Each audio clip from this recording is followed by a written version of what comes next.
1, 2, and we move in. Can we do that? 1, 2, and we move in.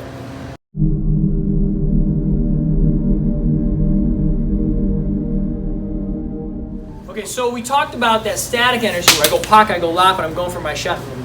Right? Pak, Lop, I'm going for my shot, but I haven't really fully influenced his body one way or another. So the next one we're going to go to is what we call the pin. Okay? And so when I do the pin, I'm going to come in here for this shot, but you'll notice that I'm pinning his arms down. Okay? So that when this is over, what winds up happening is he's locked into place, so this arm can't do much. If I don't do this, if I just come here, there's always the possibility that he can bring this arm up and block it, yes? So our goal now is to try to pin this. Now, the way to do that is I think about during my lop, taking his hand and actually trying to pin it to his leg or put it in his front pocket. Does that make sense? A lot of people, they try to just go down and make this work like this, and that just comes right out. So I need to go across and down and in. Does that make sense? So when I do this, 1, 2, this pins it into place.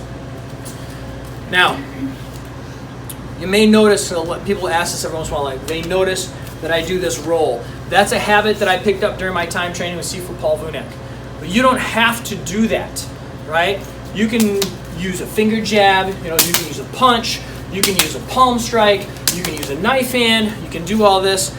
I've just done this so much that my habit is to roll for that back fist, but you by no means have to roll for the back fist. Yes? Is there a certain point you have to pin it at? A certain point you have to pin it at? Like below the elbow or like right at the elbow? That's a really good question. I'm going to say no. And the reason I'm going to say no is because when this happens, it happens so fast, I don't always know where he's at. Now, are there places that maybe pin better than others? Probably, right? If I can get closer to the elbow, then I'm going to have a better pin because it means he's going to have to get more arm out, correct?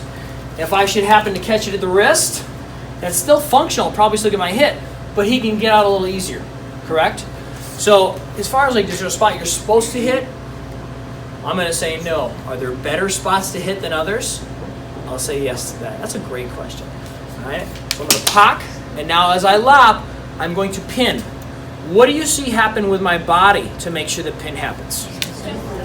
Step forward, right? Now, I'm going to encourage us to go back and look at the fighting stance we talked about, right? With that back foot up on that heel, and we talked about that inching forward, right? Pushing off that back foot, leading with those hips.